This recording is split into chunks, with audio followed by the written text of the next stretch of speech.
versículo número 62. Versículo número 62.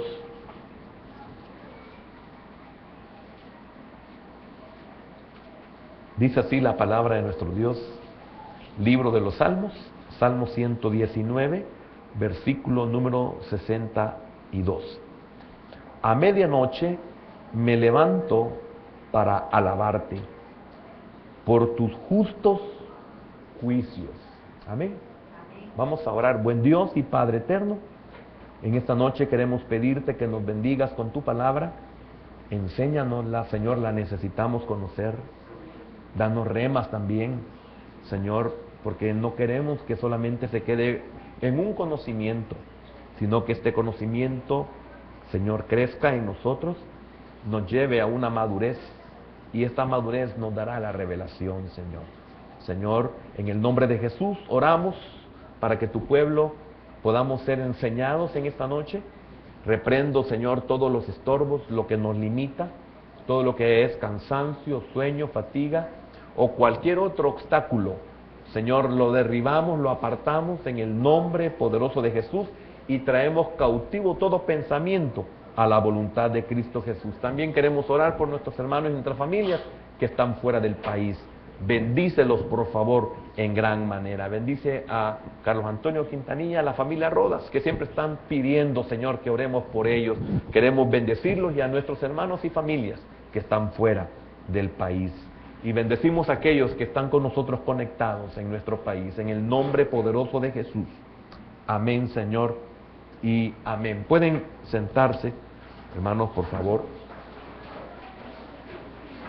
Hemos llegado al versículo 62 y creo de que Dios pues nos ha bendecido por medio de su palabra, nos ha dado las fuerzas, nos ha dado la salud, nos ha dado el vigor, y espero que nos haya dado también el entendimiento, porque si no entendemos y comprendemos la palabra, la enseñanza, se nos quedará únicamente en una teoría, y eso no nos sirve para nada. Necesitamos los remas de Dios para nuestra vida.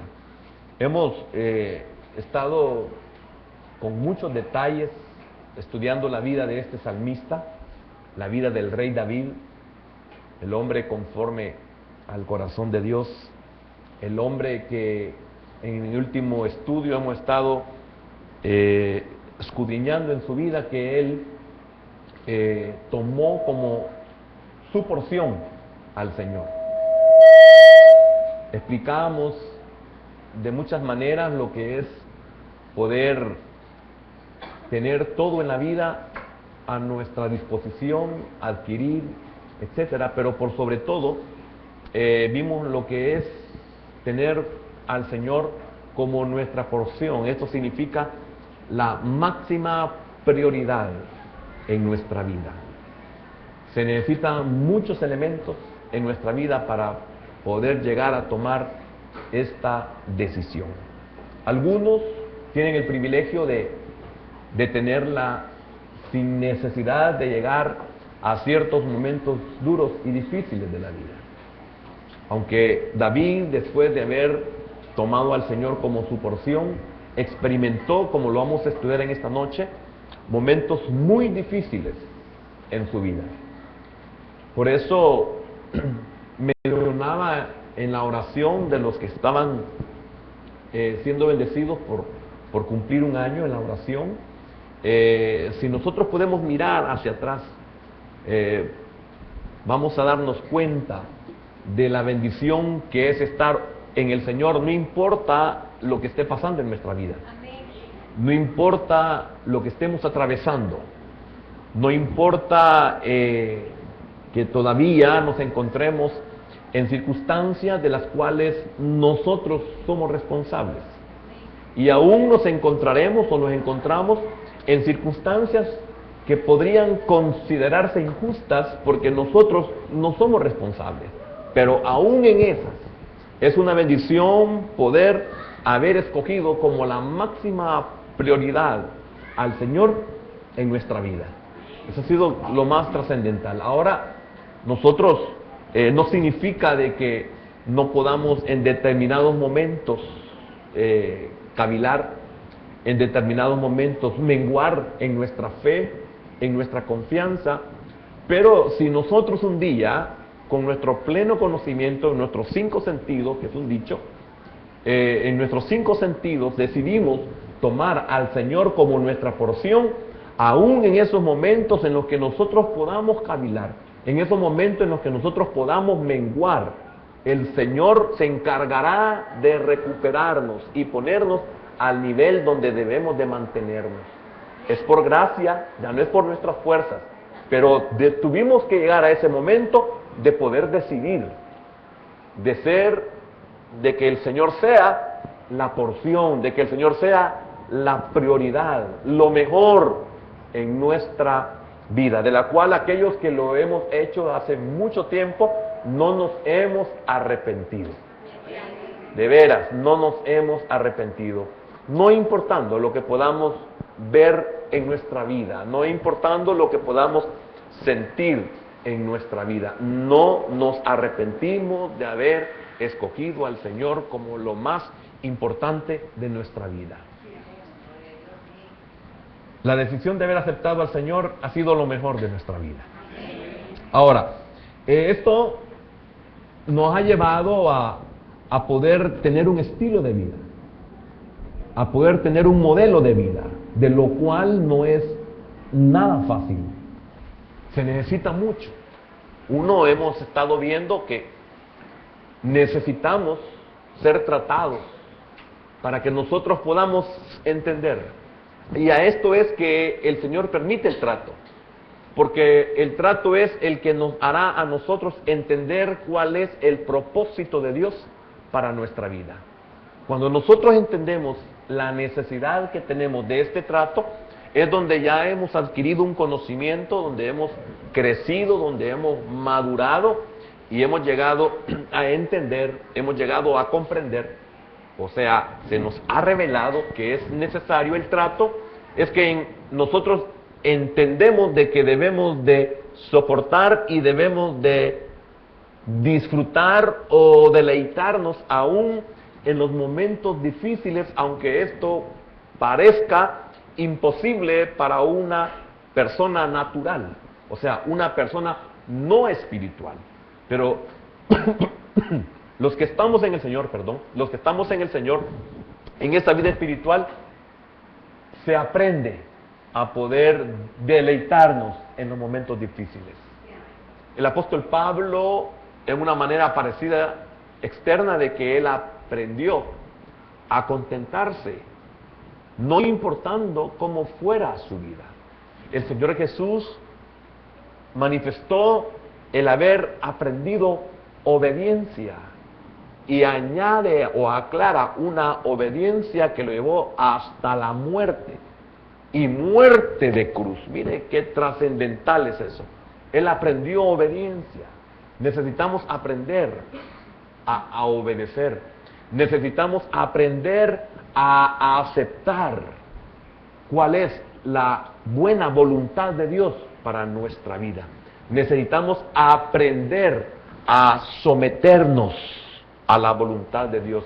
Debemos de aprender a alabar al Señor aún en los momentos más oscuros y más difíciles de nuestra vida. ¿Por qué? Porque esto traerá mucha bendición para nuestra vida. Pero ese trato que hablaba al principio es el que nos llevará a que nosotros entendamos estas verdades. Esto no se puede sacar de la manga de la camisa. Esto no es como la magia, esto no es como el engaño, esto no es como la falacia, esto no es como lo vano, esto no es como la vanidad o lo vacío de que de un pensamiento se nos va a salir, o como el mago que saca de la manga una cosa que nadie se espera.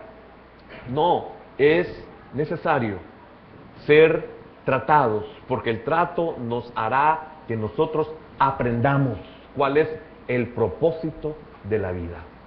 Cuando nosotros entendemos esto, es cuando llegamos a un punto, a un nivel como el que también el rey David dijo: cumple tu propósito en mí. Esto es, Señor, si es necesario cualquier medio para que yo pueda estar en tus propósitos, en tus planes, y no me aparte ni a izquierda ni a derecha, Señor, haz lo necesario con tal de que yo pueda estar en tus planes, en tu voluntad y en tus propósitos. Pero, ¿qué se necesita para poder llegar a ese entendimiento? ¿Qué se necesita para poder llegar a esa madurez? Bueno, se necesita ser tratado. Se necesita conocer a Dios en cada una de sus facetas.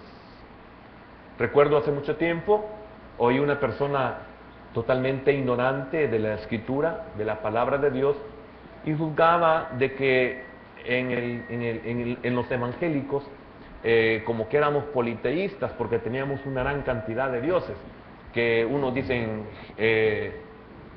Jehová, otros dicen Jesús, otros dicen el Espíritu Santo, otros dicen Shama, otros dicen Shaddai, otros dicen Rafa, otros dicen un montón de nombres.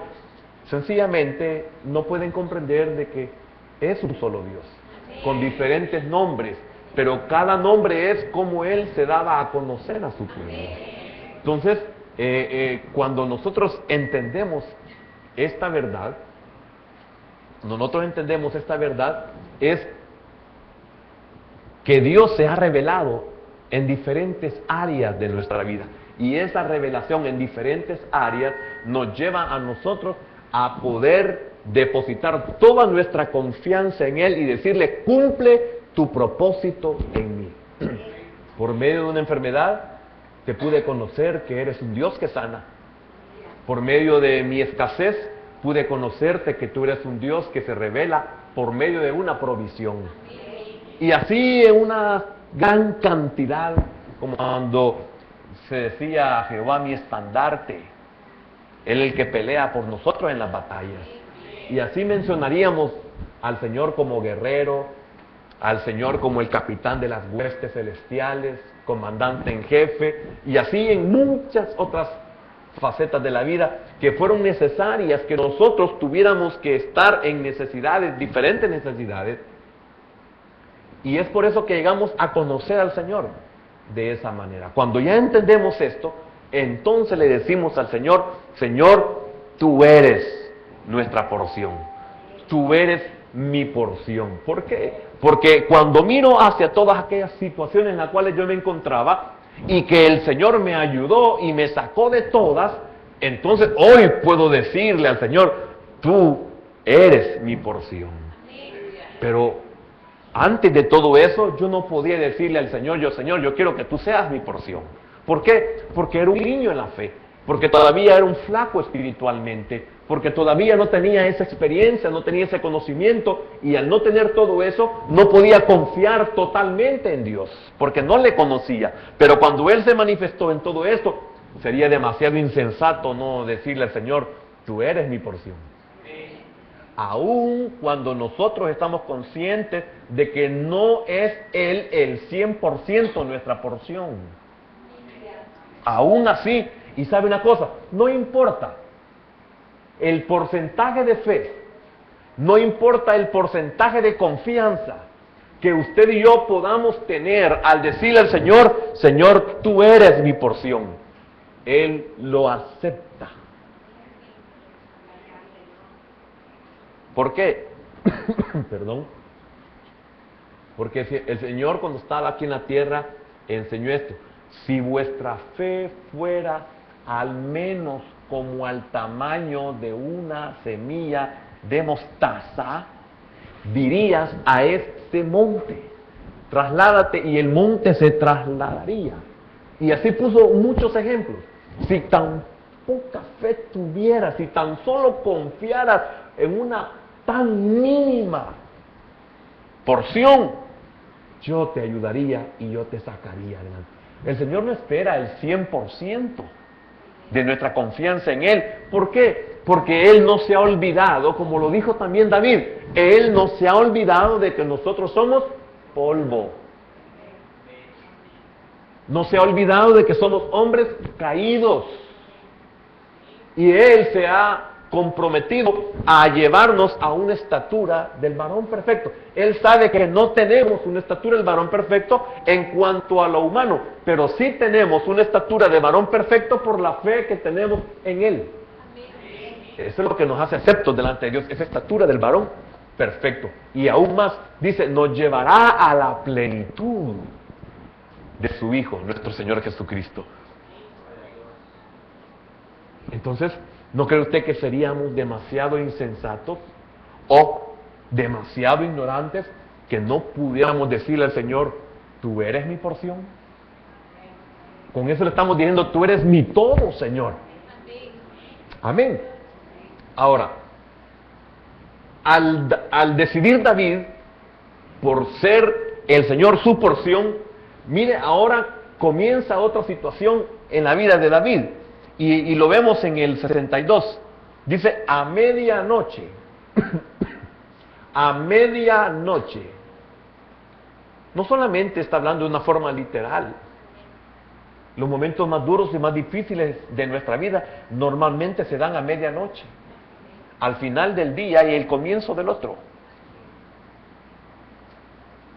No solo en lo físico, un dolor, una enfermedad, nos debilita más, nos debilitamos más de noche, como que se acrecenta el dolor, como que se acrecenta el malestar, como que se acrecenta la enfermedad, como que se acrecenta la oposición, como que se acrecenta el estorbo, como que se acrecenta el enemigo, como que se acrecenta lo que nos quiere derribar o destruir o apartarnos.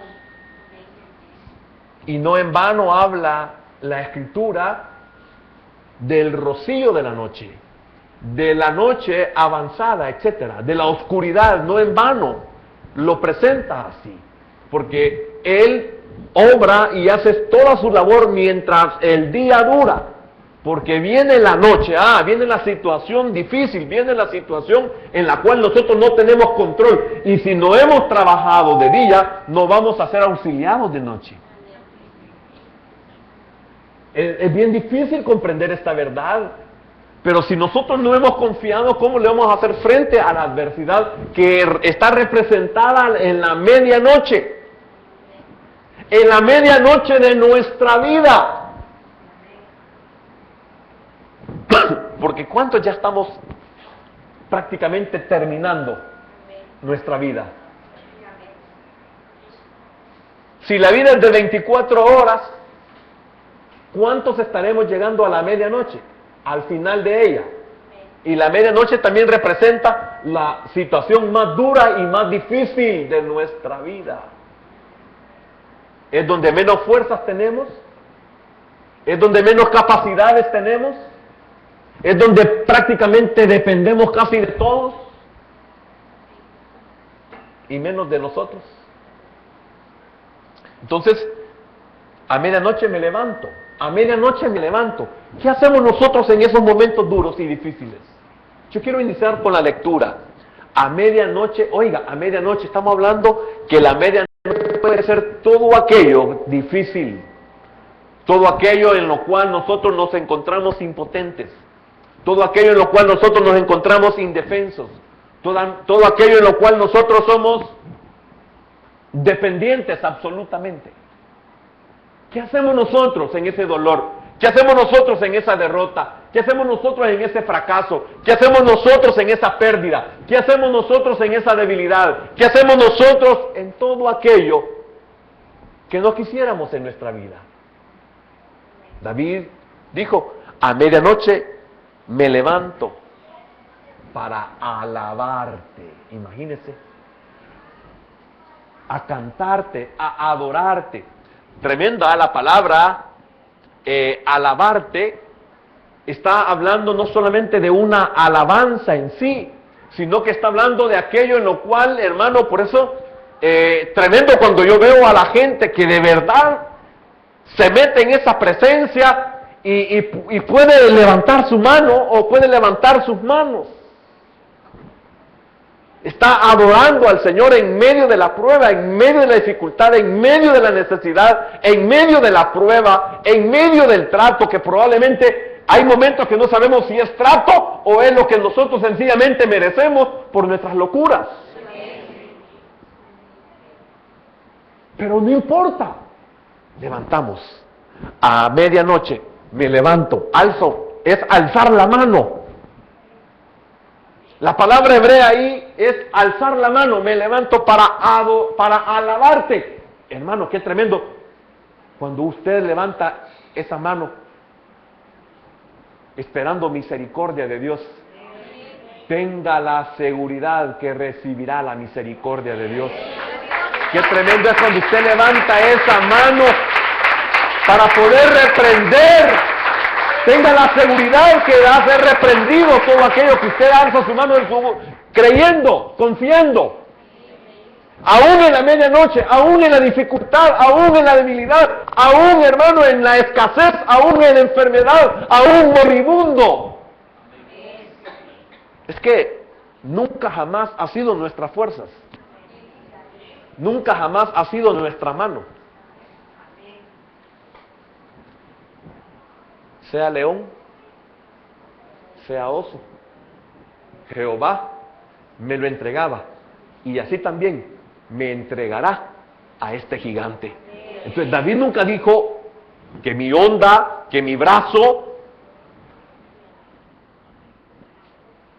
Cuando encontramos en la Escritura que él habla de su brazo, de su onda, no está hablando de que era el poder en el brazo o en la onda, sino sencillamente como instrumentos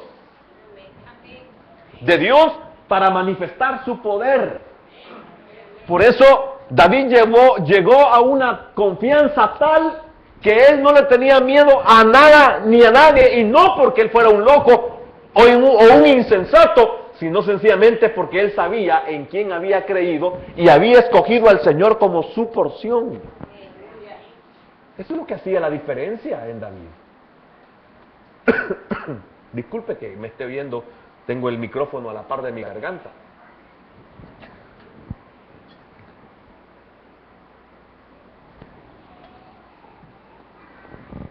David había tomado decisiones. Él era su porción. Ahora vemos cómo David responde a toda situación de la vida, presente y futuro. Ahí encontramos nosotros cómo David responderá a toda situación de su vida. Cómo responde y cómo responderá. ¿Cómo usted responde hoy a una situación difícil de la vida? ¿Cómo le fue hoy, por ejemplo? Tal vez no en una situación como la de David, que vamos a verla, pero sí cómo respondió usted a una situación difícil, ayer o ahora. Hoy por la mañana, hoy en la madrugada, hoy al mediodía, hoy por la tarde. ¿Cómo respondió usted a una situación difícil, a una situación complicada, a una situación, a su modo de ver, injusta? ¿Cómo respondió? ¿Cómo respondió David? Ahora y mañana, ¿cómo va a responder David a una situación difícil? Él se levantará para alabarlo. Y oiga, hermano, qué tremendo esto. Por tus justos juicios, por tus justos decretos. No está diciendo si lo que está viviendo realmente Dios lo ha hecho o no lo ha hecho. A David no le interesa quién lo haya hecho, quién lo haya tramado, quién lo haya planificado. A David no le importa quién lo quiera destruir. A David no le importa quién se ha levantado contra él. A David no le importa contra quién está peleando, en el sentido de quién lo quiere destruir. Él dice, si el Señor lo ha permitido, es para bien. Si Dios permite esto, es posible que yo lo haya sembrado. Y si yo no lo he sembrado y Él lo ha permitido, para bien lo ha permitido. Ese quizás fue su decreto. Entonces yo le voy a tributar alabanza. Quisiera tener memoria de elefante para decirle todas las palabras en las diferentes versiones, que se ocupa la misma palabra en el original y dice diferentes versiones. Tributarle alabanza por tus justos, por tus merecidos juicios. Mire, hermano, si hay una versión donde aún está la palabra por tus justos castigos. Yo no quiero averiguar si me lo merezco o no me lo merezco. Señor, si esto me pasa en mi vida, es porque tú tienes un propósito y sabes por qué lo permites. Porque nosotros nos hundimos porque, ay Señor, pero ¿por qué me pasa esto, Señor, si yo no le he hecho mal a nadie? Esto es injusto lo que están haciendo conmigo. David no se preocupaba en eso. David decía, Señor, en medio de la dificultad. Bueno, si usted lee el Salmo 34, en todo tiempo, bendeciré a Jehová. O bendeciré a Jehová en todo tiempo. Su alabanza de continuo en mi boca estará. Oiga, de continuo, no dice, bueno, si me está yendo bien. Bueno, si hay vacas en los corrales. Bueno, si la higuera da su fruto, no dice, de continuo en mi boca tu alabanza estará. Mi alabanza, Señor, no va a depender si estoy bien o estoy mal. Mi alabanza no va a depender de esas dos situaciones. Y usted puede poner lo que quiera, esté bien o esté mal. Señor, yo voy a ser cristiano siempre. Hayan iglesias o no hayan iglesias, haya alabanza o no haya alabanza, haya palabra o no haya palabra, haya servicio o no haya servicio. Yo siempre voy a ser cristiano, Señor. Yo te voy a alabar siempre y siempre voy a estar a tus órdenes si quieres que yo te sirva.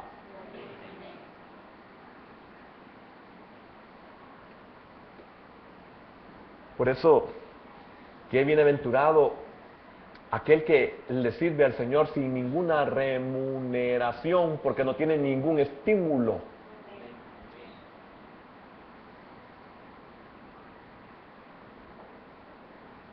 Porque la mayoría de nosotros llegamos antes de la hora porque nos pagan. Y si no llegamos a la hora no nos van a pagar, nos van a descontar. ¿Y en el Señor?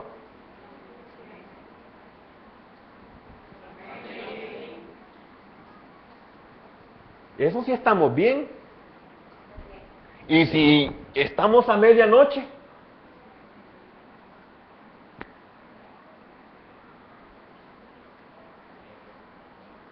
santo. Amén.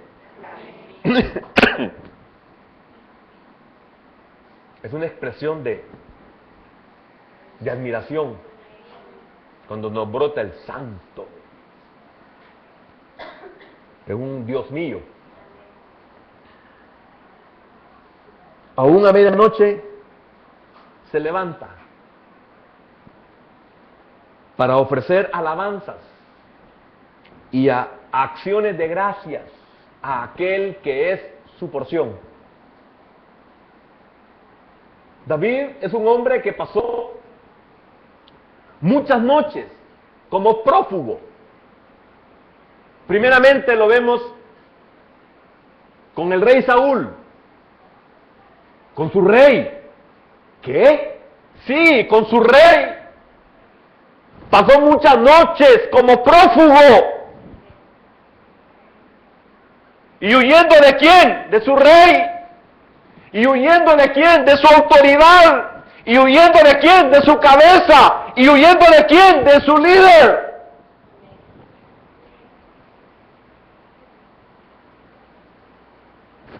Hermano, ¿podríamos nosotros alabar al Señor cuando nuestra propia cabeza, cuando nuestra propia autoridad, cuando nuestro propio líder nos quiere asesinar?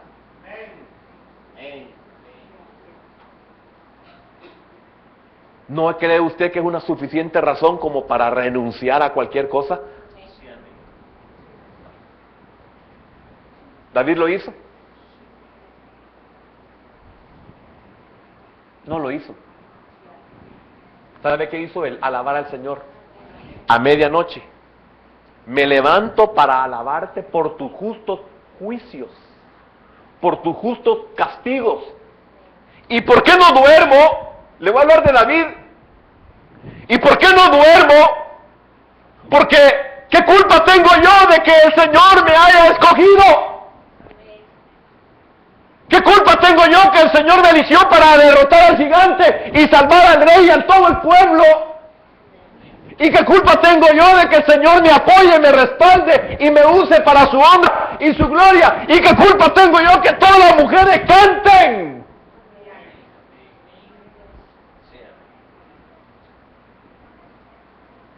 Era un prófugo. No dormía. Porque era buscado para ser asesinado. Entonces podríamos decir, de una forma injusta, sí. Podríamos decirlo al ojo humano, que injusto. No, no es posible. A este hombre deberían de tenerlo en no sé qué. El pueblo no lo tenía. Posiblemente a usted nadie lo tiene así. Pero quiero decirle algo, a David y posiblemente también a usted, Dios lo pueda tener en un puesto muy especial, aunque nadie lo reconozca.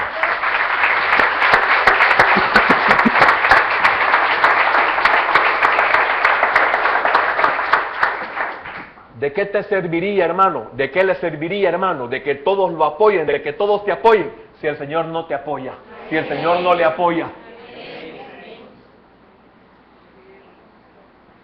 ¿De qué sirve que toda una nación esté a favor nuestra si Dios está contra nosotros? Por eso, en vano edifican los edificadores, en vano vela la guardia, si Jehová no te edifica y no te cuida.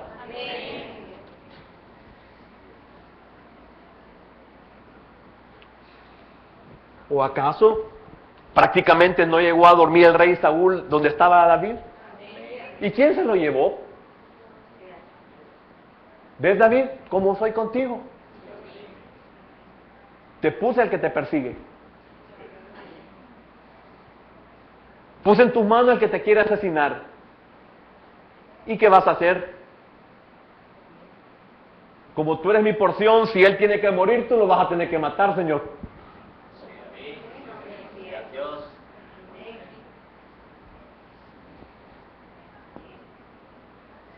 ¿Podríamos cantarle al Señor así? Cuando no somos o nos creemos que es injusto lo que nos está pasando. ¿Los juicios de Dios no son justos entonces? ¿Los castigos de Dios no son justos entonces? ¿Los tratos de Dios entonces no son justos en nuestra vida? ¿Es injusto entonces que perdamos la salud? ¿Es injusto entonces que perdamos un proyecto? ¿Que perdamos una empresa? ¿Es injusto entonces? No se trata de que es justo o injusto. Se trata de, ¿Él es su porción? Si Él es su porción, nada de lo que está aquí le importa. Hoy estoy bien, mañana estoy mal. Hoy estoy mal, mañana voy a estar bien.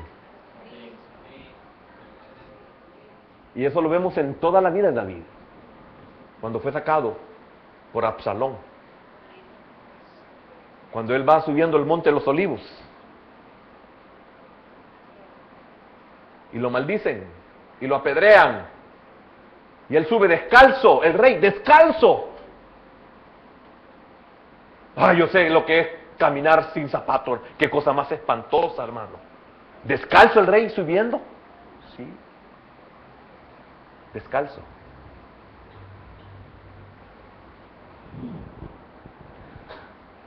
Absalón, su hijo, pasó noches, hermano, que no dormía, que veló porque su hijo Absalón también lo perseguía. Ahora, en el caso de Absalón es diferente. ¿Por qué? Porque él estaba consciente que eran los justos juicios de Dios y él sí aquí los aceptaba. Si los aceptó con Saúl, que lo único que había hecho era bendecirlo.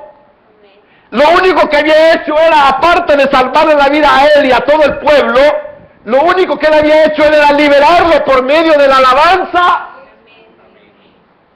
Y ser un médico espiritual para él.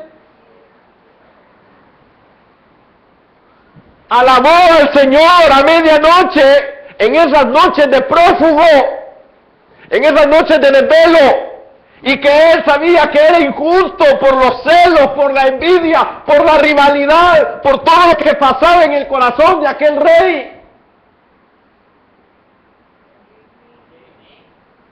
Se sometió a Dios y levantó sus manos a medianoche. Señor, eres justo.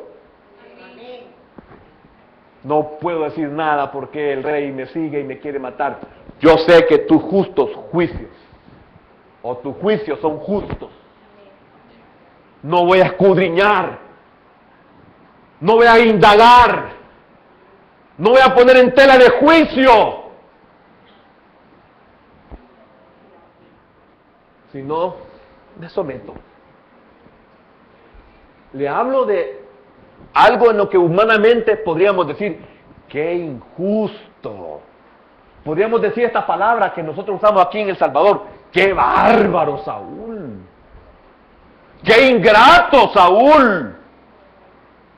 En vez de bendecirlo, en vez de mantenerlo bien, en vez de etcétera, etcétera, etcétera. ¡Qué bárbaro Saúl! Y David se somete a los justos juicios, a los justos decretos. Me gusta la palabra decreto.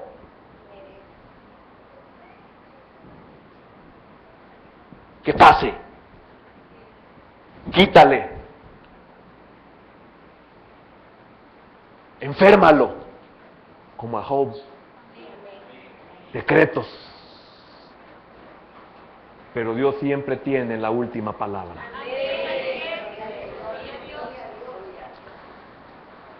Ahora, en el caso de Absalón, hermano, imagínense si había pasado lo de Saúl.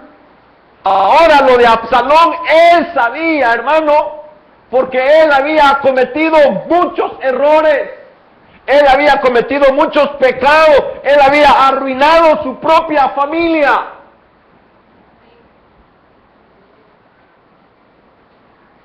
Si se pudo someter a lo injusto, ¿cómo no se iba a meter ahora, a someter ahora a lo justo, a lo que él sabía que ya venía? ¿O no estamos conscientes de nuestros errores? ¿O no estamos conscientes de nuestras torpezas? Claro, estamos conscientes. Somos un pueblo enseñado por Dios. Todo lo que sembramos, lo vamos a cosechar. Hemos sido enseñados. Dios no puede ser burlado, ni tampoco Dios puede ser engañado. Lo sabemos. Entonces imagínense si esto ya se lo había dicho el Señor a través del profeta.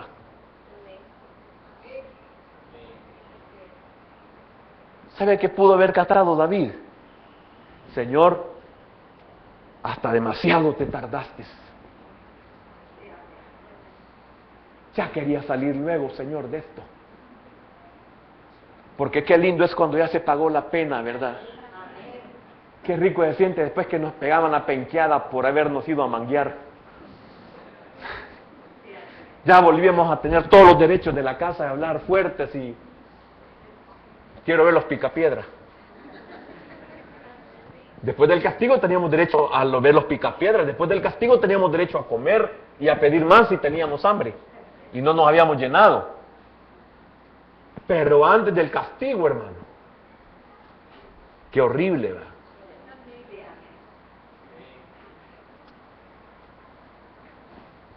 El que tenga oídos.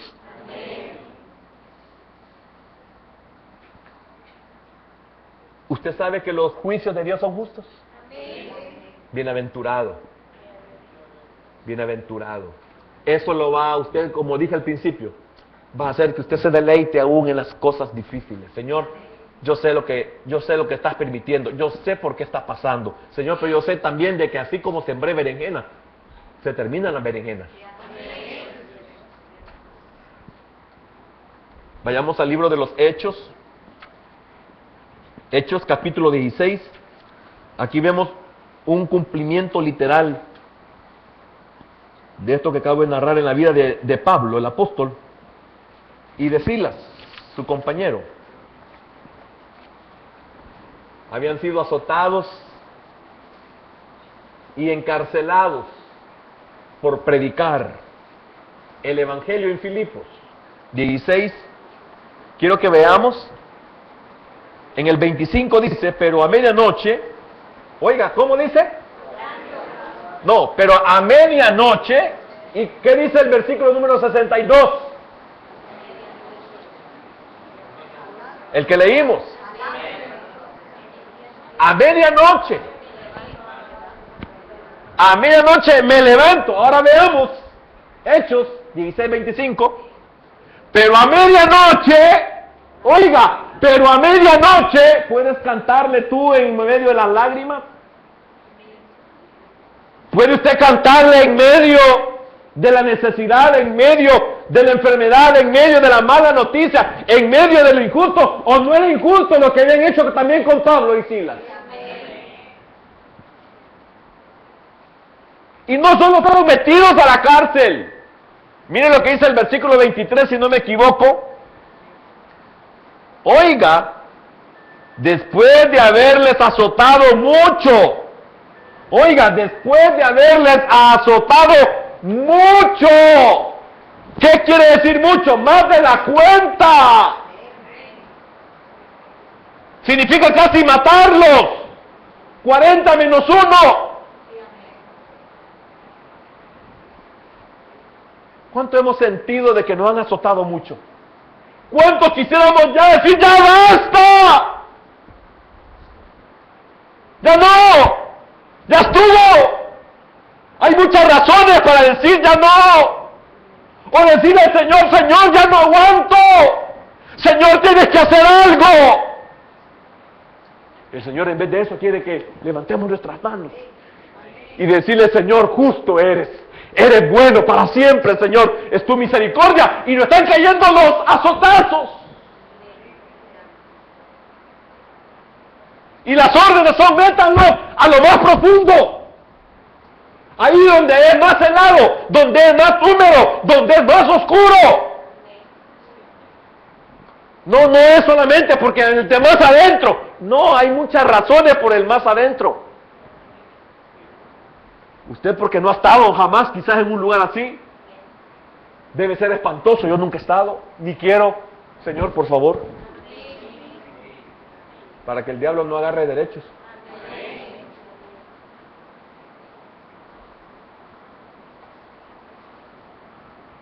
Estamos en el 23, ¿verdad? A azotarlos con varas, dice el 22. Esa fue la orden. El 23, después de haberles azotado mucho, los echaron en la cárcel, mandando al carcelero que los guardase con seguridad, el cual, recibido este mandato, los metió en el calabozo de más adentro y les aseguró los pies en el cepo. Pero a medianoche, orando Pablo y Silas, cantaban himnos a Dios. Oiga, cantaban himnos a Dios. Fíjense que ellos no tenían que levantar las manos porque ya las tenían levantadas. No le dijo Silas, levantar las manos, ya las tenía levantadas. Dile. Pablo, ¿qué estás haciendo? Le dijo Silas. Alabando y adorando al Señor, le dijo. ¿A cuántos tienen que llevarnos así para que adoremos al Señor? Pablo no lo merecía, pero la figura es para nosotros, los que no adoramos a medianoche.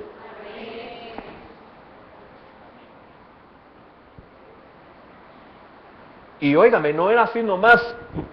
Si no me equivoco, en el versículo 33, después de todo lo que había pasado, de la oración, del terremoto y de la cárcel abierta, oiga el 33, viendo aquí el carcelero, estamos hablando del carcelero de Filipos, y él tomándolos en aquella misma hora de la noche, oiga, les lavó las heridas.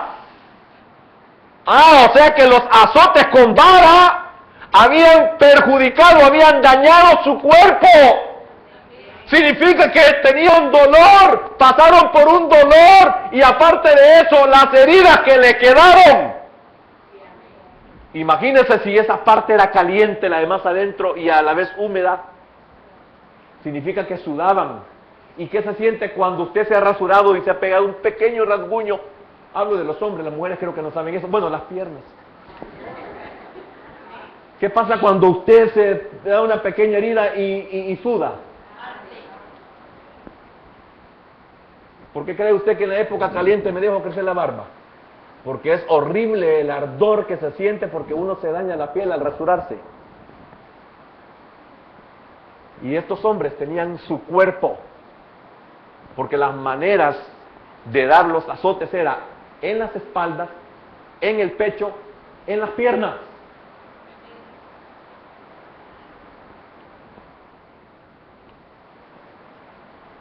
Nosotros no sabemos lo que es sufrir. La mayoría de nosotros nos veríamos tentados a ceder a la depresión.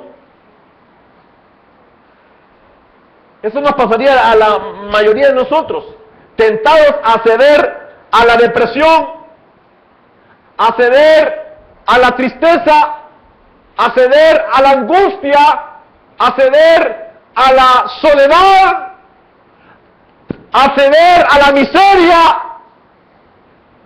al dolor, y si no, a la autocompasión. Imagínense nosotros, hermano, ¿qué diríamos? Mira lo que nos ganamos por predicar a Cristo. Esto no me lo dijo el Señor cuando me llamó. ¿Cómo no? Lo que pasa es como te estabas durmiendo.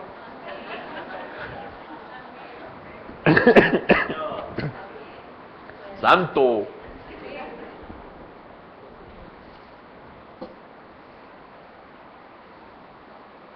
Entonces, ¿qué revela el versículo 25 de los Hechos 16? Que Pablo y Silas, Señor, gracias, no se pueden ir, hermano.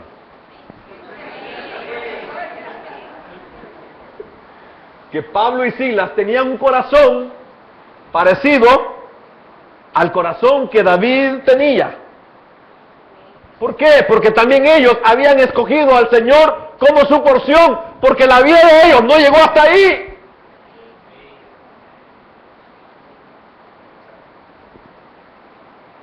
Usted sabe lo que sigue. Y ellos siguieron predicando el Evangelio. Terminemos con Primera de Tesalonicenses.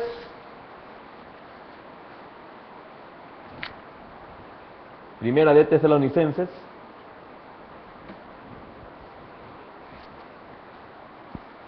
(5:16)